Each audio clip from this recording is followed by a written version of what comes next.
ஜனாதிபதி தலைமையில் யாழ்ப்பாணத்திலே நடைபெற்ற மாவட்ட ஒருங்கிணைப்பு குழு கூட்டத்திலே தமிழ் மக்களினுடைய அபிலாஷைகளுக்கு முரணான எதிரான பல விடயங்கள் கதைக்கப்பட்டிருக்கிறது. அதுவும் வேதனையான விடயம். யாழ் மாவட்டத்தில் யாழ்ப்பாண தமிழ் மக்களினுடைய வாக்குகளை பெற்று வந்த ஒரு சில பாராளுமன்ற உறுப்பினர்களும் இந்த மிக மோசமான செயலை புரிந்திருக்கிறார்கள்.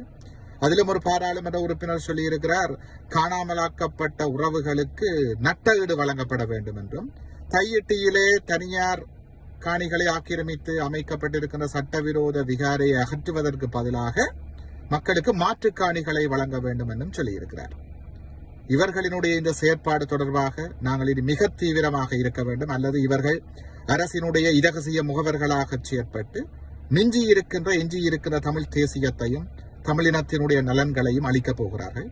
இவர்களுக்கு நாங்கள் தெரிவிக்க விரும்புகின்ற விடயம் என்னவென்றால், காணாமலாக்கப்பட்ட உறவுகளினுடைய அவலங்களோ வலிகளோ கோரிக்கைகளோ வேணவாக்களோ உங்களுக்கு தெரியாவிட்டால் நீங்கள் அமைதியாக இருங்கள்.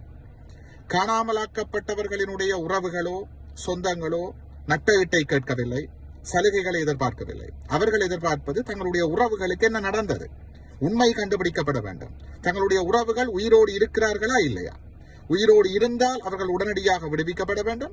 உயிரோடு இல்லாவிட்டால் அவர்களுக்கு என்ன நடந்தது, அவர்களை காணாமலாக்கியது யார், கொலை செய்தது யார் என்பது கண்டுபிடிக்கப்பட்டு குற்றமிழைத்தவர்களுக்கு தண்டனை வழங்கப்பட வேண்டும். அதுதான் அந்த உறவுகளினுடைய கோரிக்கையாக இருக்கிறது. கையிட்டியிலே தமிழ் மக்களுக்கு சொந்தமான சட்டவிரோதமாக தமிழ் மக்களுக்கு சொந்தமான காணிகளை ஆக்கிரமித்துத்தான் சட்டவிரோதமாக அங்கே விகாரை கட்டப்பட்டிருக்கிறது. தமிழ் மக்கள் மாற்று காணிகளை கேட்கவில்லை. அந்த உறவுகளோடு நாங்கள் தொடர்பில் தான் இருக்கிறோம்.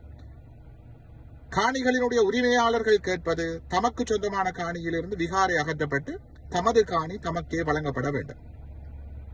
காணாமலாக்கப்பட்ட உறவுகளுக்கு என்ன நடந்தது என்பதை கண்டுபிடிப்பதற்கு ஒரு சர்வதேச விசாரணை நடாத்தப்பட வேண்டும்.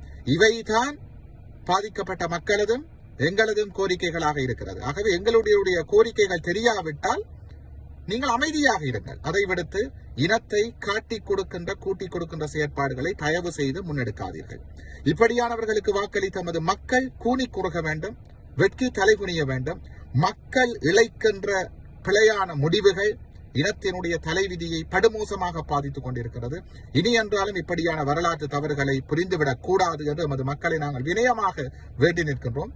இப்படியாக தமிழினத்தினுடைய நலன்களுக்கு எதிராக செயற்படுகின்ற பாராளுமன்ற உறுப்பினர்கள் தமது செயற்பாடுகளை நிறுத்திக் கொள்ள வேண்டும், அல்லது இவர்களுக்கு எதிரான செயற்பாடுகளை நாங்கள் தீவிரமாக முன்னெடுக்க வேண்டும், அல்லது இவர்கள் அரசினுடைய இரகசிய முகவர்களாக செயற்பட்டு எஞ்சி இருக்கின்ற எமது தமிழ் தேசியத்தையும் தமிழினத்தினுடைய இருப்பையும் இல்லாமல் செய்து விடுவார்கள்.